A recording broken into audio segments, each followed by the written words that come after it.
Welcome to Shovel Talk, a podcast for economic developers. From your friends at the Golden Shovel Agency. Hello, producer Darren back with another episode of Shovel Talk. This episode focuses on one of our shining star clients, AdvanceCT and VP of Marketing Shai O'Connor. You can tune in for insights on this one for FDI trends and shifting investment strategies, balancing creativity and clarity in economic development marketing, and building digital tools that empower local communities. AdvanceCT also just recently won a gold award from IEDC. So we're super proud of these guys. And take it away, Bethany, and let's learn more. Hello, everyone. Thank you so much for joining us for another episode of Shovel Talk. I am your host, Bethany Quinn, president of Golden Shovel, and I'm really excited because I have a co-host today, Aaron Bressois, who is our CEO, and we are joined by an incredible guest, Ms. Shai O'Connor, who happens to be the vice president of marketing for the entire state of Connecticut, AdvanceCT. And her background is truly remarkable, and I can't wait to dig into a lot of the insights she has to share. But just so you guys know a little bit about Shai before we get started, she leads all marketing and public relation initiatives for AdvanceCT, and she has been in economic development, specializing in direct investment and foreign direct investment for nearly 29 years. She has extensive experience developing government to business, economic development marketing, and public relations strategies through her prior experience working for both government agencies and as a consultant. Her government agency experience even includes being the U.S. marketing director for the UK Trade and Investment, which is now known as DIT, the UK Department of International Trade. She has also worked as a public relations manager for the Netherlands Foreign Investment Agency. In other words, she is an awesome guest with a ton of insight. So, Aaron, I'm going to hand it off to you to get us started. Hey, thanks so much. And so excited to be here as a co-host for Shovel Talk and to have Shai with us to discuss all of this. So first of all, congratulations on the IEDC win. I know your website redesign was a major effort, and it's great to see your success recognized. So to start, thank you, Aaron. It's great to be here. You are most welcome. And can you give me a little background on AdvanceCT just to start this off? Yeah, absolutely. So AdvanceCT is a startup economic development organization for all practical purposes. We've only been around for about 5 years. We're a nonprofit, and we're partially funded by the state of Connecticut and partially funded by the private sector, by businesses in Connecticut. We work in close partnership with the Connecticut Department of Economic and Community Development and all of our partners across the state. So pretty typical structure, but we're the new kids on the block. So I would say we're sort of in our adolescence right now. You know, if you look at the life cycle of an economic development agency being about 10 years to get, fully up and running, we're at 5 years. So we're newbies. That's fantastic. And it's been you have a great team. I've had an opportunity to be out there and visit the AdvanceCT offices. It's a really cool area. If you ever get a chance to make it out to Connecticut, they got this really great office that's in this whole incubator full of cool startup companies and the like. Could you share a little bit of what AdvanceCT's big priorities are? Yeah, we have a fairly narrow remit. We're focused on business attraction, and we're focused on business retention and expansion. We do help out in different areas of economic development, but that's our wheelhouse, right? We're all about bringing the companies here and helping retain the companies that we have and helping them expand. So it's a very narrow remit for an economic development agency, which is really nice because it helps us have laser focus. Sounds great. What are some of the accomplishments you're most excited about so far? We've had some great wins. I think for being a new organization, we benchmark ourselves compared to other MSAs. I mean, Connecticut's a small state. We're the third smallest state in the nation. We only have 3.5 million people. So essentially, we're like an MSA. We're comparable to, say, Atlanta or Orlando. So when we benchmark ourselves, to comparable MSAs. And when we look at their annual reports and the job numbers they're reporting and the project numbers they're reporting, we're neck and neck. We're doing, I think we're having a lot of success. But we have a great state to sell, so it's, that makes it easier. Yeah, for sure. And you have just amazing, both educational institutions as well as Yeah. pizza in the country. Probably get in trouble for arguing that, but Yeah, certainly. The pizza is pretty great. it's Yep. the best. Yes, David Portnoy agrees. We have the best. We just actually launched a pizza trail. So if you ever Oh, want to wow. come to New Haven and do like a pizza crawl, we'll take you out. I've been there and done my own version, but I'm going to have to take you up on that because you probably know all the good spots. Mhm. I think I'd be crawling after like too many pizza places versus the Right. store. Well, what are some of the before we get into what are some of the economic development trends that you're seeing in Connecticut? I think some of the things that we're seeing, everybody's seeing, this whole tariff kerfuffle, I mean, for lack of a better word, what do you call it, right? Is actually working in our favor. We are seeing foreign companies, especially, onshore their operations to be closer to their customers. So the supply chain is moving in. We're really lucky here in that we have a number of primes, the OEMs that are attracting these supply chains. We have Pratt Whitney, we have Sikorsky, we have Electric Boat. Yeah, we build all the nuclear submarines, the Black Hawk helicopters, we build the jet engines for the F-35s. I mean, we do all the design and engineering, and we're seeing a lot of foreign companies expand and then bring other operational units here. So we've been busy. I just got out of a meeting. We have 5 manufacturing announcements that we're going to be making Wow. between now and Q1 of next year. It's incredible. Congratulations. That's exciting. Thank you. We are a defense state. Not many people realize that, but we export so much that I think we're ranked like 22nd for our GDP, highest GDP in the US for such a small state, which is pretty significant. And, we're also seeing that many of these companies do not want to make greenfield investments, that they're looking for acquisitions. They want a soft landing into the state, so they're acquiring some of our smaller manufacturing operations to establish their footprint here. So that's happening as well. Yeah. Interesting. So you're seeing consolidation where some of the bigger players are buying some of the smaller manufacturing facilities. Okay, interesting. Yeah. Yeah. I think there's a hesitation to make, big greenfield investments, especially in the sectors we specialize in. So there's a lot of acquisitions and JVs happening. The other thing we're seeing, not so much in manufacturing, because obviously they want to, there's demand. I mean, there's huge defense contracts coming in. They're announced every day.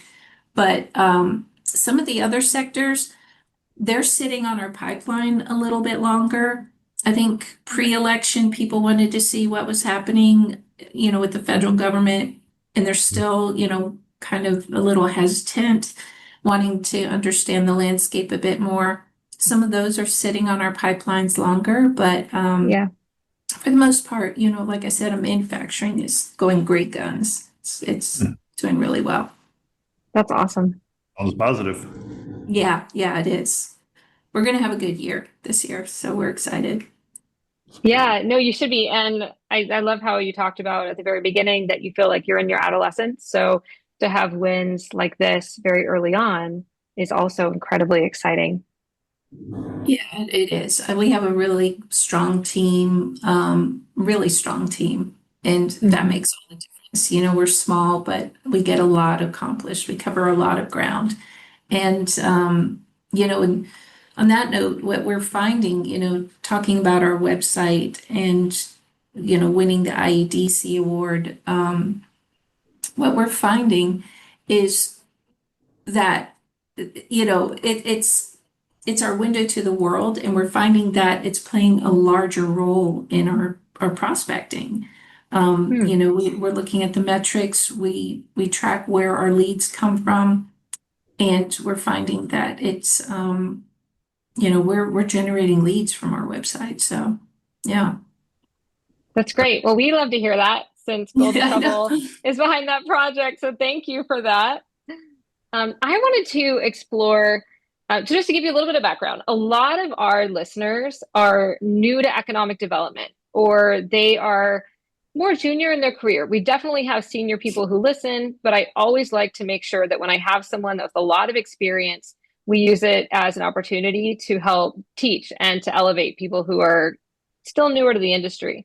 And you have a lot of experience in FDI. So for those who heard Shai's bio, I removed a lot from that bio. And the reality is that you have done work in Germany, Japan, Korea, Thailand, in addition to the UK and Netherlands, and also all throughout the United States. So again, you have a lot of experience when it comes to FDI. And that is something that economic developers are really looking at a lot right now. How do we recruit businesses to come and onshore here? I know that we're going to be all excited to see what your announcements are for next year. But without knowing information, I would not be surprised if some of those are investments made from companies outside of the United States. So could you share with us what your key principles are that guide your approach to try to bring FDI to Connecticut or to any community? Yeah, I think it's focus in business attraction. You run the risk of, the whole needle in the haystack scenario. I think you have to be really dialed in on your target audience. I always say do fewer things and do them exceptionally well.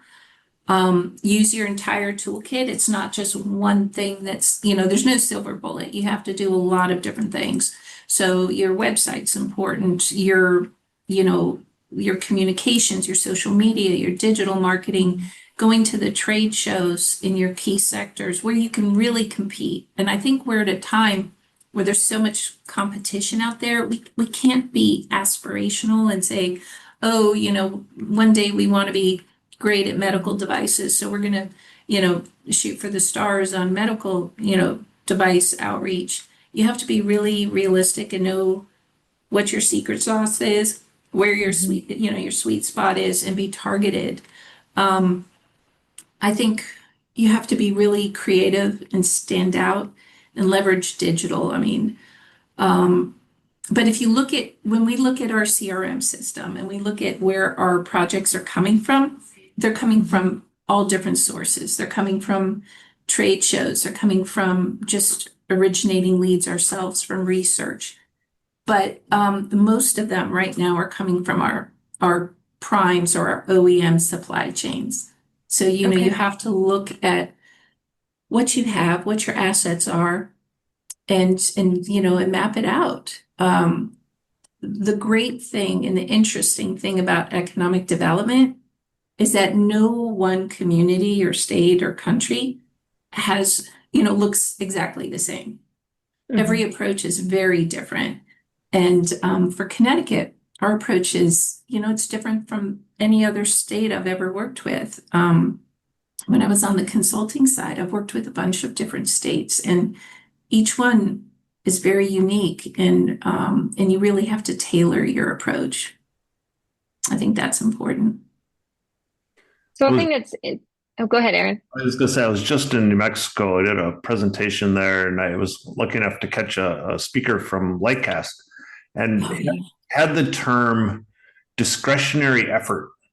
And that being something where you have to, you get to choose how much extra effort you're going to put into something. And I remember visiting your office at Advance Connecticut, and you were showing me the box that you put together to send site consultants to just introduce them to Connecticut. And I was like, that was an exemplary example of discretionary effort. Like it was so creative, and you catch them in such creative ways to like get their attention and get their eyes back on Connecticut. I was really impressed. Yeah, we have kind of an uphill battle here because, when you think about perceptions of places, there's usually something that anchors your thoughts about that, right? Whether it's a sports team or whether it's, some kind of tourist attraction or whatever that is. And Connecticut, we're sandwiched between Boston and New York, so we have these big neighbors with big brands and our identity is it's not as well known, I would say, across the country. So we have to really get our name out there. Again, very targeted, very strategically, very clear messaging about what we're about. And and that's the way that we've been chipping away at it. It doesn't happen overnight. It's marketing 101, right? It's repetition, it's branding, it's you just have to keep chipping away at it. So, we have a small team, we don't have a huge budget, so we have to rely on just being creative and being in some cases, sometimes, we do, things that are, we have to stand out. So we kind of leverage things like, just colors that you wouldn't normally associate with economic development. We always joke that economic development lives in the blues and the greens, right? So you go out with like pink or just anything that's going to grab their attention and help them think about your location. It's, we're always trying crazy stuff, so it's fun to get creative. So that does make it more fun. One thing too that you said a few minutes ago was that you don't want to necessarily be aspirational, but you really want to focus on who you are and what you do well. And I wanted to just repeat that again for economic developers who are trying to figure out what to do for their community. Because realistically, you're right. You can't be everything because no one can be everything. So what do you do well? And I wanted to ask a follow-up question on that. So if you're an economic developer who's either new to the industry or you're new to your community, do you go out and start marketing without having that figured out? Or do you advise people to slow down? I would say slow down. I mean, resources, and time being one of the greatest resource, they're scarce in our industry. Most of us are working with really tight budgets, and, small teams. I would suggest first step is really get to know your economy. I can be out in the middle of nowhere, Connecticut, and I'll drive by a building and, I see a name and I'm like, what do they do? And if you dig deeply, most of the time, they're doing really cool stuff. Things that are, defy the laws of physics. We have a company in Wilton, ASML. They make the machines that make the silicon chips, right? So when you look at all these fabs that are going out west, we invented the photolithography process in Connecticut. And we make the machines. It was bought out by Philips and then spun out. ASML, it's technically a Dutch company, but the technology was invented here. And all those fabs are filled with ASML's machines making the chips. So, and you would drive by this building and you wouldn't give it a second thought, but there's some amazing things happening, and every community has that, right? You just have to figure out what your value proposition is. And it's, it might not be whatever AI, it might, whatever everyone's, whatever everyone's sort of gravitating toward, it always kind of moves. Remember, it was like blockchain, and then it's like, we're on the AI bandwagon right now, but you have to be realistic about what your value proposition is and how you're going to, present that to a company and sell a company and convince them to move to your location and invest in your location.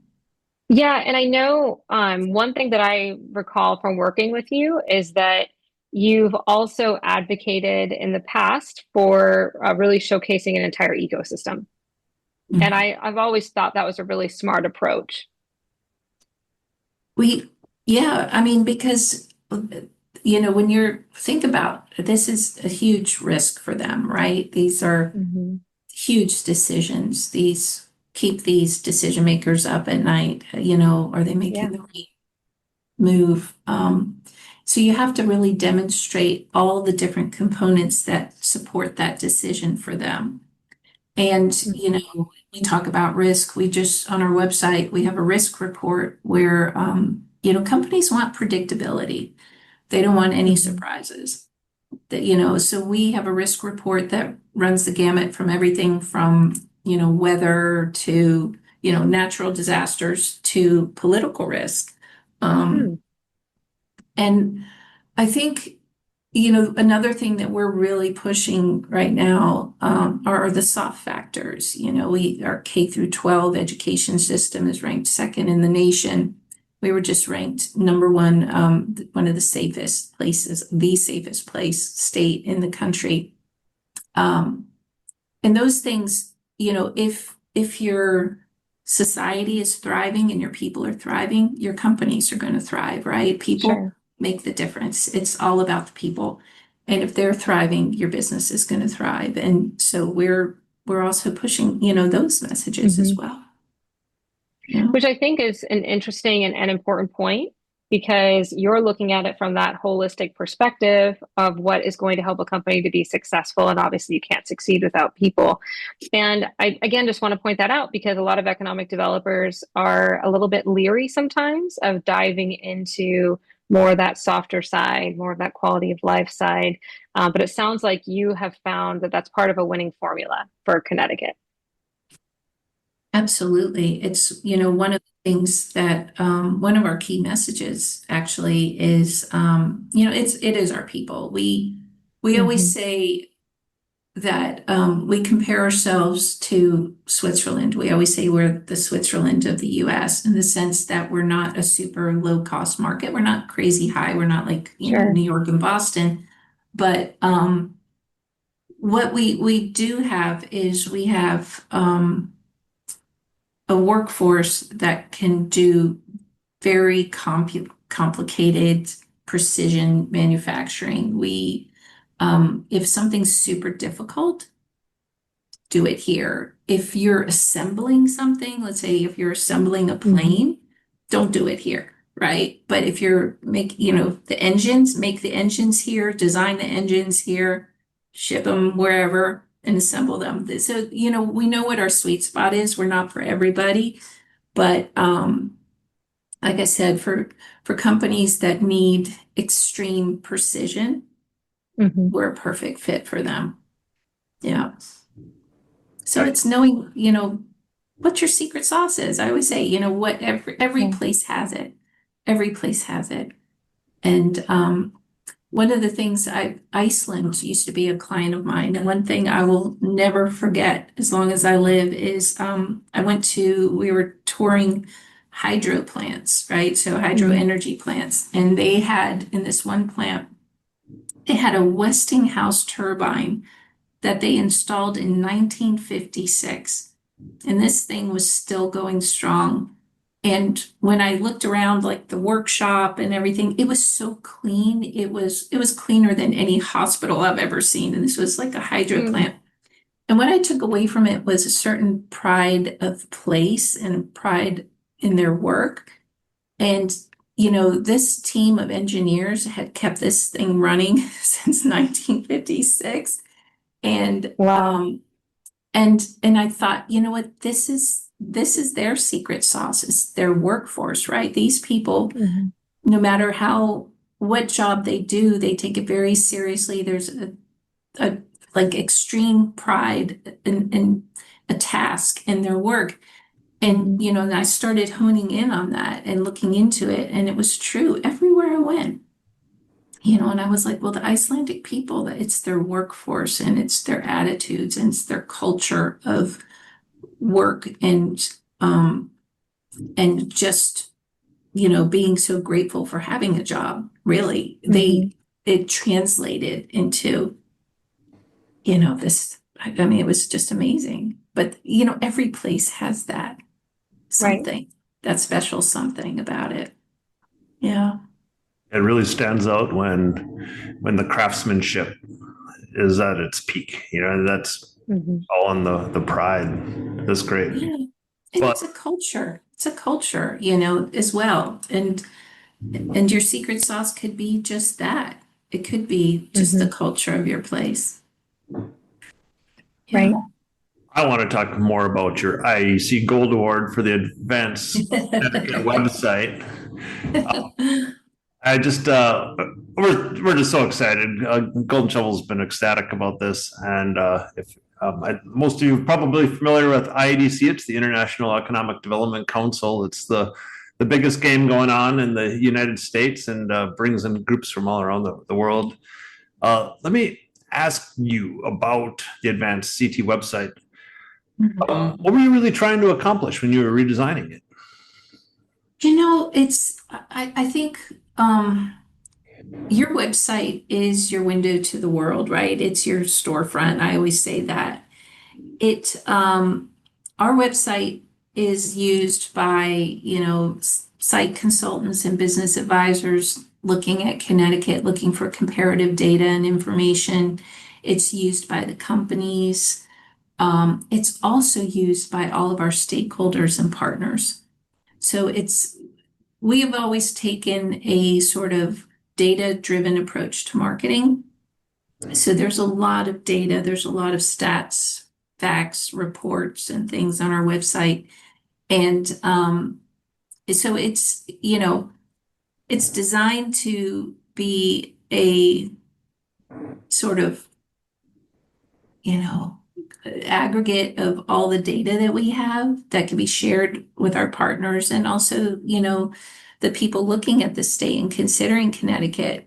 We want it to be a useful tool, and I think it accomplishes that, because we see where our data syndicates, and it also connects to our other marketing platforms as well, right? So, whether it's our social media, so it's all integrated, and it's really the hub. It's the heartbeat of our marketing program. And I just, I can't stress the importance of getting the website right enough. Yeah, absolutely. We see it the same way. The website is the office. The chances of somebody showing up at your economic development office before showing up at your website, it just isn't a thing anymore. It's where they're going to be first. You mentioned a term associated with the project in the past, Coda, clarity through creativity. And could you tell me a little more, like, what does that mean to you and how it's implemented in the new site? I think clarity through creativity. I'm like a big believer in sort of keeping things simple, but they might look simple outwardly, but in the back end, it's like the old analogy that the duck is floating, but his legs are, going a mile a minute under the water. Keeping it clean, streamlined. We're always, reevaluating the navigation, the content we're providing. We want it to be meaningful and useful information to educate and inform. And nowadays your website it is, I mean, it does so much, it accomplishes so much, but we're just always looking to keep up with, I don't want to say that we chase trends, but we kind of do. You want it to always reflect whatever the sort of colors of the moment are, how, things that evoke reactions from people, so we're always testing, we're always trying to improve it.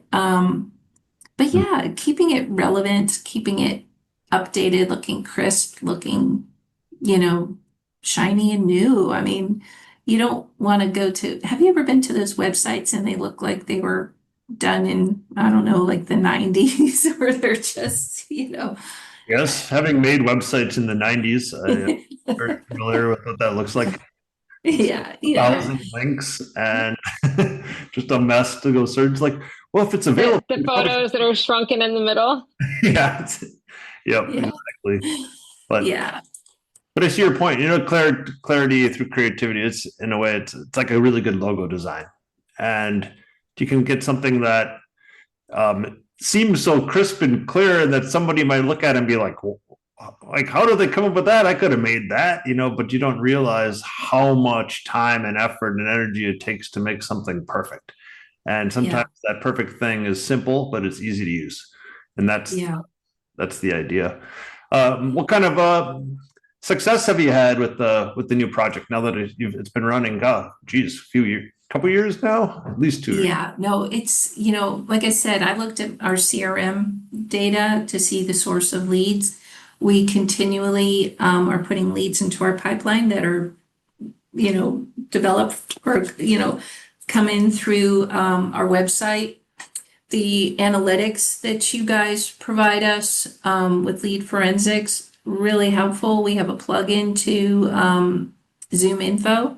So, that translates into, you log into Zoom Info. We know, it pulls up the data of people who've been to our website. It's all integrated. When I think about when I first started working in economic development to where we are now, as far as the digital tools, I don't even know how we functioned back in the dark ages. When we were traveling around with maps, you'd be in Europe with a map trying to find your appointment. I don't even know how we did it, but we did. And it's a lot easier and better now. Having all the data, and this is cliche, but it's true. You can't improve if you don't have the metrics and you don't have the benchmark, right? So all this data, you guys send us weekly reports. We comb through it. We pay attention to it, and it helps us get better. I mean, that's what we're always trying to do, is just get better. Yeah. Right. You want to know who's at the door if your office is a website, so that you can answer. Absolutely. Yeah. Absolutely. And the tools that we have available today are just phenomenal. And I feel like every year something new comes out and you're just blown away, and it makes the job so much easier. It really does. So, and now with AI, and that's a whole different conversation, but we're integrating it more and more into what we do on the marketing side. Somebody at IEDC said something that stuck with me. They said AI is like having an overeager intern, check all the work that they do. Like, whatever it gives you, check it, fact check it, make sure it's right, because we've had some really interesting experiences with things that aren't right. So it's but yeah, these tools, they just keep evolving, and it just makes our work, it makes us more productive, more informed, and all of that's integrated into our website, and it's fabulous. Oh, well, that's great. Has it helped with connecting with, I don't know, partners and positioning yourself globally? Absolutely. Partners for sure. Our stakeholders are, local, regional economic development organizations, universities. They contact us all the time, for data and information that we can see. They're all over our websites, and with companies, especially international. Again, our uphill battle is people don't know Connecticut, especially internationally. We're just a little blip on the map for them. But, we're making progress, and we can see that again through our metrics. We see, the countries that are hitting our website, and our activity is sort of reflecting itself in who is coming to our site. So, yeah. Well, it's helpful you have that real-time intelligence as well that you were mentioning earlier. It's like I think about all the ads. I mean, and obviously they're still beneficial in some ways, but all the ads that used to be run in print, right? You put something out there and you just have no idea, and you pay all the money, and maybe it only goes out twice a year, and you can't pivot because you don't get the data for so long. Now you're able to get that, you said, a weekly report and make changes if you feel like you need to. If like a particular country is visiting more frequently, maybe you change the data points to speak to their needs. I don't know. No, you're right, Bethany. The flexibility of digital is fantastic. I mean, we have somebody on our business development team is going to a country. We can easily throw up an extra page with, Yeah. specifics about what our connections are to that country, and the flexibility is everything. Digital marketing is the best thing that ever happened to marketers. Mm-hmm. And I come from the days of, we'd be, printing things, and, it's Sure. like, it's, digital is fantastic. We just had an announcement a couple of weeks ago, GKN Aerospace, it's a Swedish aerospace company. And we sent as the announcement was being made, we sent just the press release and information about the company out to about 7,000 people, just a direct email. We had a 59% open rate, and I Oh, was great. like, instantaneous, how, Mm-hmm. like, that's huge, right? Mm-hmm. It's huge. Yeah, So, absolutely. For you to be able to see that right away, and then to yeah, be able to test those messages, and maybe, the fact that you can even segment audiences to be able to test one message over the other. There's just so yeah. much data, as you pointed out earlier, that you can obtain that didn't used to be possible. Yeah, within 5 minutes, we had reached about 30, I want to say about 3,800 people. Yeah, So that's within amazing. 5 minutes, which is fantastic. Yeah. Yeah. So it's, no, I'm a big believer in the website. I think, the work that you guys do, and what I'm really grateful for is that all of our crazy ideas, you guys are always on board. You're like, okay, let's do it. Yeah, let's Figure it go for out. it. And, yeah, you guys are always up for, all our changes. And, we appreciate that. Yeah, absolutely. And I know we were chatting a little bit beforehand, but we also appreciate how your team pushes us, because we also want to be challenged and we want to get better. And when you ask us to do hard things, sometimes we realize that we can do hard things, right? But it requires sometimes clients pushing us a little bit harder. So it's been a great, great partnership, great relationship. Absolutely, absolutely. And, and winning this gold award at IEDC was icing on the cake. It's, my team, my team works really hard. Your teams work really hard. And it's just nice to see that that hard work is recognized in such a positive way by, your peers. So Mhm. that's always fun. Yeah, absolutely. And I know, Aaron, you may have more questions too, so now we can kind of just go back and forth, I guess. But I was thinking with what you guys have done at AdvanceCT, it is a newer organization. As you said, though, you have a lot of support also from the private sector, which has, of course, been really valuable. Some economic developers are in a situation where they're not fortunate enough to have a lot of support right now, and they're kind of struggling to make the case for their existence and to produce results without a decent budget. Mhm. In a situation like that, again, given that you've worked with big budgets and small budgets, how would you advise them to prioritize their energy and their resources? Well, one thing I would say, and we're really lucky because, like I said, over 50% of our funding comes from the private sector. And these are companies that believe in the mission, right? So Mhm.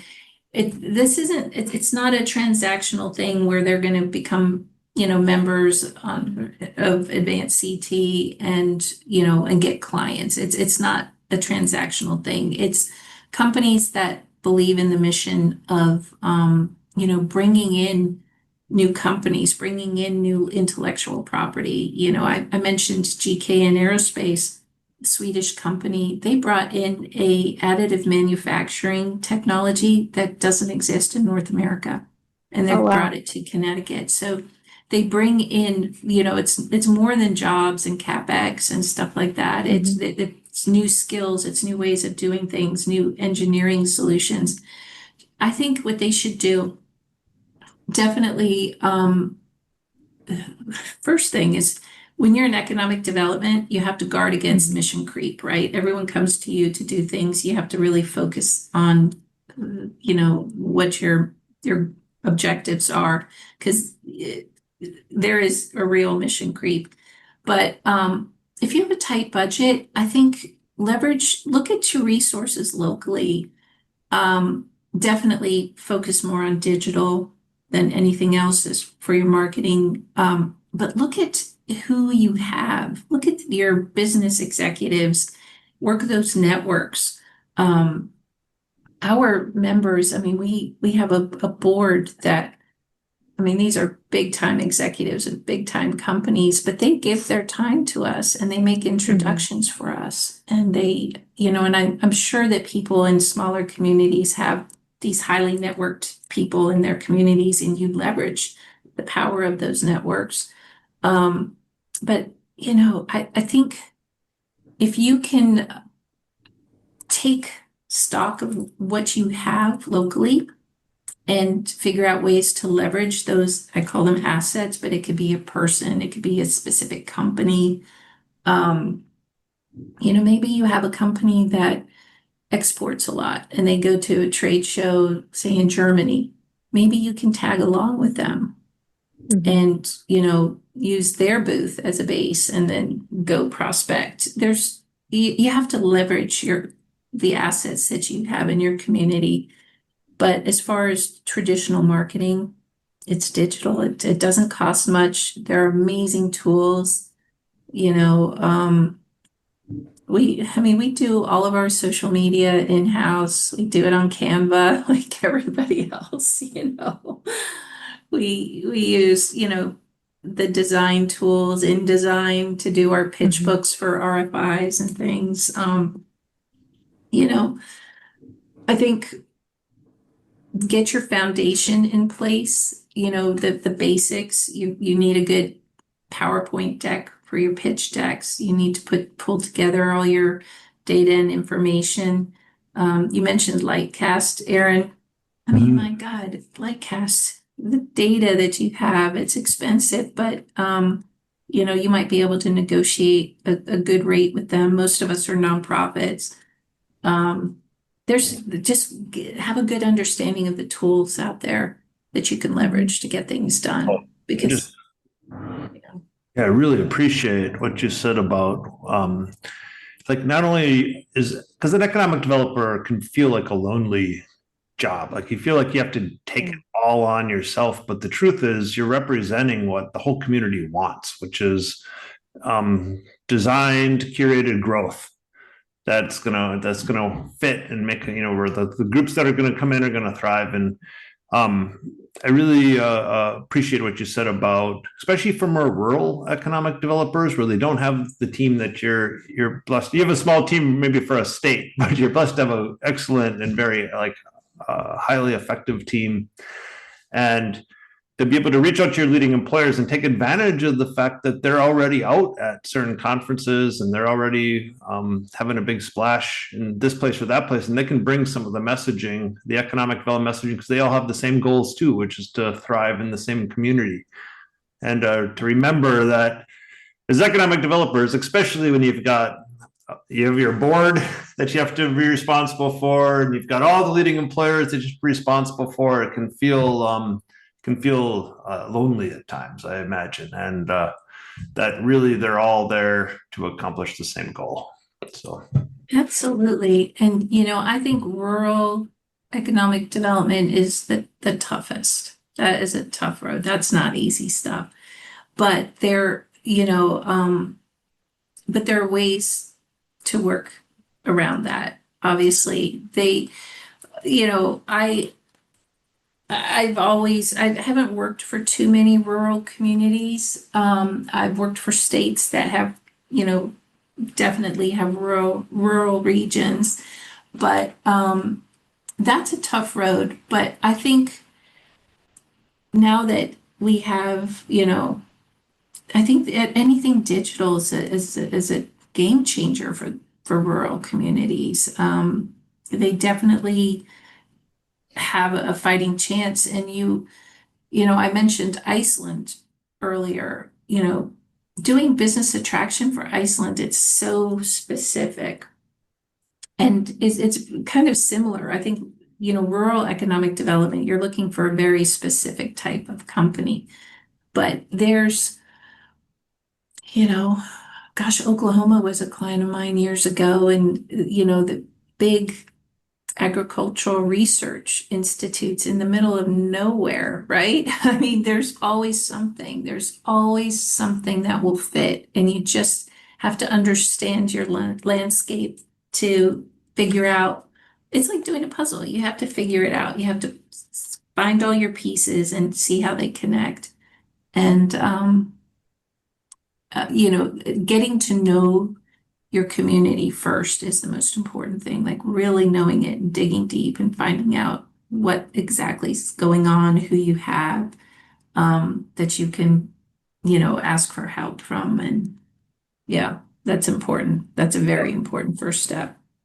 Yep, absolutely. And we've worked with so many rural communities. So it's where we really see like how can you use technology to help communities with very small teams be able to use that to be able to get large reach, and I think you're spot on with the digital and taking advantage of tools that just let you do stuff that wasn't possible before, frankly. Yeah. You know what I was thinking, this is might be a little crazy, but again, I guess it depends on how rural we're talking about, but let's, I don't know, like let's use a state as an example, like Virginia. They have rural parts of Virginia. And actually a friend of mine works for an organization in rural Virginia.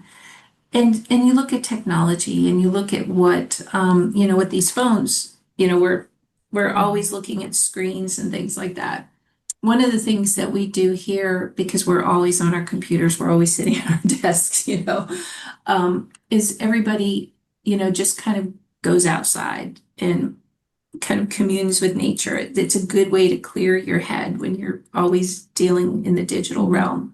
And I would think there might be a play, depending on the community, for tech campuses, right? In a rural area, obviously within a certain distance to, a transportation hub or whatever. But there's a certain thing that's happening where I think that people are looking for, a complete shutdown from the screens, so I don't know, maybe there's a play for tech companies, a tech campus for R&D, where people have to be sort of, I don't want to say sequestered, but they want to sort of have a place to unplug and be more creative. And I think there's in certain communities, there's a play for something like that. There's always something that you can hone in on, no matter where you are. It's an excellent idea. And because there's people in the tech industry, because of the nature of it being virtually available to them, they can choose rural. And that wasn't necessarily something that past generations had an option to choose and still pursue high-tech skilled jobs. So it's a great suggestion. Mm-hmm. Yeah, it is. And you have given us so many good suggestions today. I actually really hope that our audience feels the same, that they've learned a lot from you, because I know you've given tips today that I had not considered either. And I really appreciate you sharing with us, being willing to share your time with us. I don't know if you know this, but at the end, we always play a game though. Oh, I do not know this.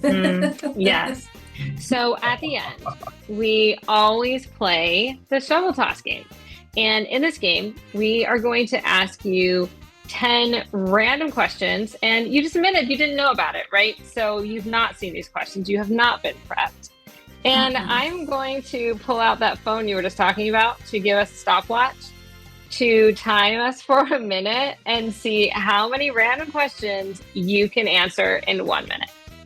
Okay, Okay. So are you ready? I'm ready. Okay. If you could master any skill, what would it be? Playing an instrument. Go-to karaoke song. Tequila. Travel Got one bucket word.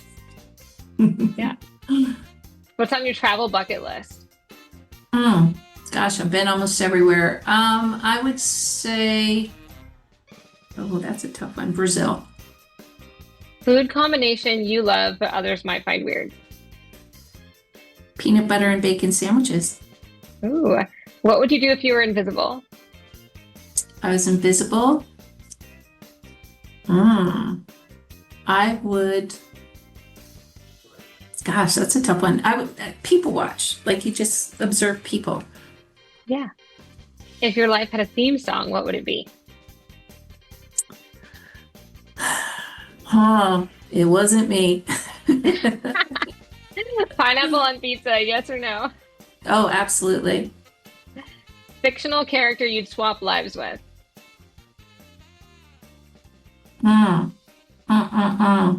Fictional character I'd swap lives with. Yeah, that's a tough one because I'm pretty good. I'm pretty happy. I'm very fortunate. Fictional character. I don't know, maybe someone with superpowers. That would be kind of cool. I always say the Flash so I can get more stuff done fast. Yeah, that would. Yeah. All right. And what was your first car? 1970 Cutlass convertible red. Ooh, nice. Fast one. Okay. Yeah, And what do classic. you want to be remembered for? Being a good mom.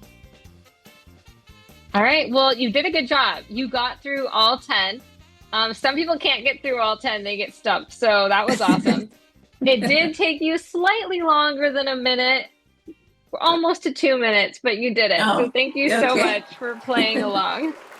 Well, thanks for having me, guys. This was a lot of fun, and we'll keep working and improving our website always, right? Yeah. Get another award for the new redesign. Yeah. Fair enough. Thanks Thank so you. much. Yeah, thank you so much for being part of our Shovel Talk podcast, and look forward to working with you much more in the future. Take care. Absolutely. Take care, guys. Bye. Thank you, Bethany. And speaking of IEDC, not only did Advance Connecticut win an award, other Golden Shovel clients like the city of Beulah, North Dakota, the city of Elgin, Texas, Phelps County, Nebraska, and Broken Arrow Economic Development Corporation down in Oklahoma all took home awards from this year's IEDC conference. So congratulations to those guys. Hey, and congratulations to us as well. Speaking of Golden Shovel, thought leadership content. Recently had a great discussion with Chuck Sexton on what site selectors really want. That recording is on our recorded webinars page in the Resource Learning Center on the Golden Shovel website. Also, we recently dropped a new ebook, a manageable ebook. You know how ebooks can be, The Economic Developer's Guide to Harnessing AI. Yes, more AI content for you. However, in a more digestible format. And hey, this topic is changing day by day, and we have to stay on top of it. So check that one out again under the Resource Learning Center on the Golden Shovel website. It's November. We're getting close to the end of the year. We have one more pod coming up, hopefully, I would say in 2025. So stay tuned for that. And for today, I'll say goodbye. This is once again Darren, producer for Shovel Talk.